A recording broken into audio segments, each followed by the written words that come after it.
Di sini saya akan menjawab pertanyaan nomor 1, yaitu berdasarkan penyelidikan Yezerman di Candi Prambanan dan Groneman di Candi Ijo, disimpulkan bahwa candi merupakan tempat pemakaman. Mengapa disebut demikian? Nah, penyelidikan yang menentukan, yang menghubungkan, dan menyatukan peti Abu Jenazah dengan bangunan candi yang menunjukkan bahwa peti itu memang di dalam persegi candi.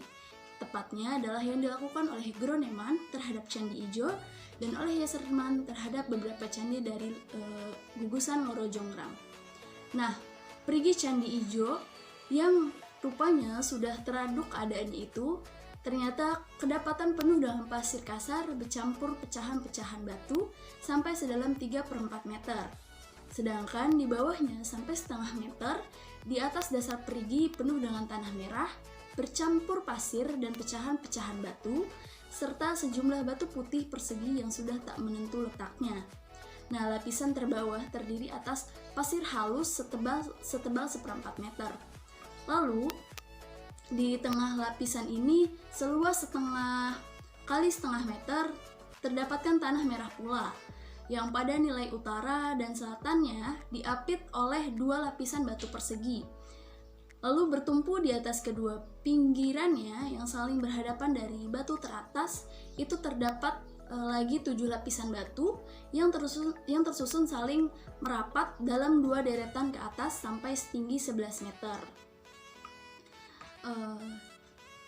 Susunan batu-batu ini ternyata pada sisi-sisinya yang saling merapat itu diberi takuk sehingga diperoleh semacam saluran segi 4 yang menembus seluruh lapisan tadi. Dan perigi diberi lagi lubang seluas 1 kali 12 meter dan sedalam beberapa sentimeter. Nah, isinya hanya pasir halus bercampur tanah. Lalu di sudut barat daya dari lantai perigi itu ditemukan lagi sebuah batu perigi yang ditembus sebuah lubang bulat.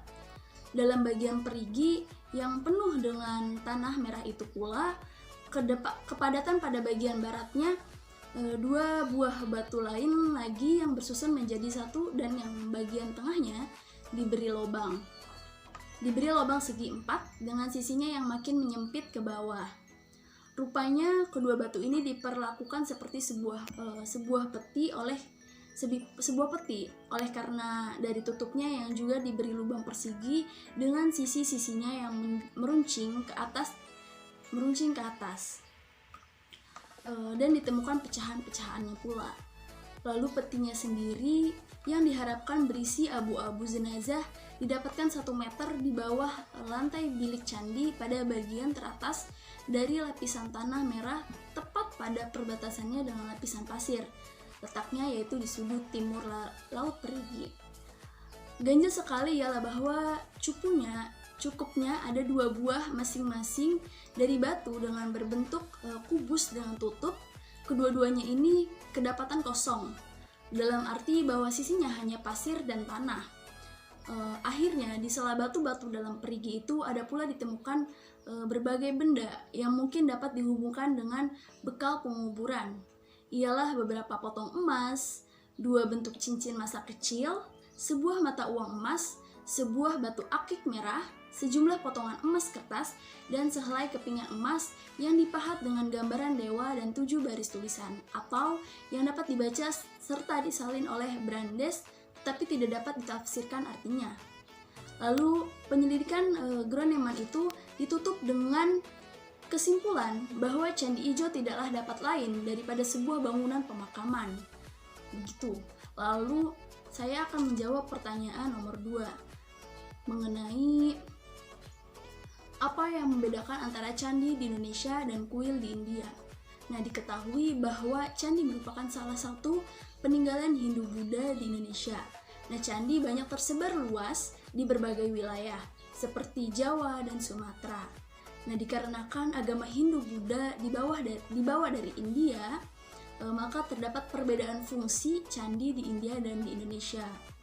Di India, candi berbentuk bangunan kuil yang berfungsi sebagai tempat ibadah pemujaan dewa-dewi. Sedangkan di Indonesia, terdapat beberapa fungsi candi, yakni candi Hindu dibangun sebagai tempat makam raja, pemujaan roh nenek moyang, dan pendarmaan terhadap raja yang telah meninggal. Sedangkan candi dalam agama Hindu difungsikan sebagai tempat abu jenazah. Dikuburkan dalam candi benda yang dikuburkan atau dicandikan adalah macam-macam benda yang disebut peripih. Nah, peripih ini dianggap sebagai lambang zat jasmaniah yang rohnya sudah bersatu dengan dewa penitisnya. Peripih ini diletakkan dalam peti batu di dasar bangunan, kemudian di atasnya dibuatkan patung dewa sebagai perwujudan sang raja. Selain itu, candi yang berfungsi sebagai pendarmaan raja. Hal ini berarti candi dibuat khusus sebagai cara untuk memuliakan arwah raja atau seorang tokoh penting. Lalu saya akan menjawab pertanyaan nomor 3 tentang mengapa Candi Jawi di Jawa Timur disebut bercorak siwa Buddha. Nah, Candi Jawi disebut sebagai candi yang bercorak siwa Buddha dikarenakan berdasarkan catatan di Alkitab. Di catatan di kitab Nagara Kertagama adalah bercorak siwa Buddha. Selain itu, dari segi arsitekturnya nampak jelas memiliki sifat ganda, yakni bagian kaki dari Candi Jawi memiliki relief yang bercorak Hindu Siwa. Sedangkan bagian puncak candi memiliki relief bercorak Buddha, dan bagian atas terdapat stupa yang mencirikan corak Buddha. Nah, Candi Jawi tersebut dibangun oleh Raja Kertanegara yang merupakan penganut Sewa Buddha.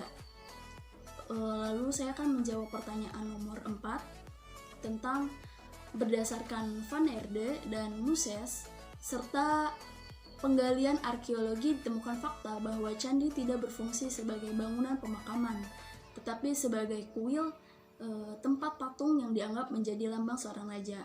Mengapa demikian? Sebenarnya, sebagai makam pun, candi sudah menjalankan peranan kuil, oleh karena menjadi tempat orang melakukan kebaktiannya menyembah dewa. Seperti kita ketahui, dewa yang diwujudkan sebagai patung itu sekaligus menggambarkan pula sang raja yang telah mencapai moksa. Nah, maka dalam candi terdapatkan penggabungan antara penyembahan dewa dan pemujaan roh nenek moyang.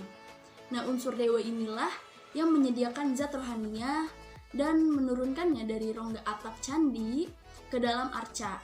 Sedangkan unsur nenek moyang menyediakan zat jasmaniah dari dalam perigi candi.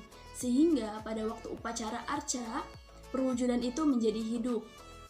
Karena unsur jasmaniah itu tidak mutlak harus berupa retres, dun, mortal, melainkan dapat juga diwakili oleh peripih sebagai religius dun dien. Maka Abu Jinazah sama sekali tidak diperlukan. Dengan demikian, maka kalau semula adalah masalah makam atau kuil, sekarang dapat kita tetapkan bahwa pengertian makam harus kita sisihkan, sehingga yang tinggal hanyalah candi sebagai kuil saja. Nah, dengan ketetapan ini, maka candi tidak lagi merupakan bangunan yang terpencil dan berdiri sendiri. Kenyataannya demikian membuka kemungkinan untuk meninjau kembali berbagai hasil penelitian yang terdahulu dalam rangka yang lebih luas dengan pengarahan yang lebih tepat. Nah, dalam hal inilah sangat menarik perhatian bahwa keadaan sekarang ini di Bali ternyata cukup banyak memberi bahan untuk membulatkan telaah dari Muses ini. Lalu saya akan menjawab pertanyaan nomor 5, yaitu mengapa dalam candi terdapat unsur gabungan antara penyembahan dewa atau pemujaan roh nenek moyang. Hal ini dikarenakan candi memiliki dua fungsi sekaligus. Yang pertama, di dalam candi terdapat Abu Jinazah, maka dari itu fungsi candi bisa disebut sebagai tempat perwujudan roh nenek moyang. Fungsi yang kedua, pada candi memiliki patung perwujudan yang mengabadikan seorang raja yang telah wafat. Patung tersebut menggambarkan sosok dewa yang dipuji oleh raja tersebut selama hidupnya. Maka dari itu, unsur gabungan antara penyembahan dewa dan pemujaan roh nenek moyang di candi saling berkaitan dan dianggap tidak bertentangan sama sekali. Mungkin itu saja jawaban saya dari pertanyaan-pertanyaan UTS KKL 2. Kurang lebihnya mohon maaf.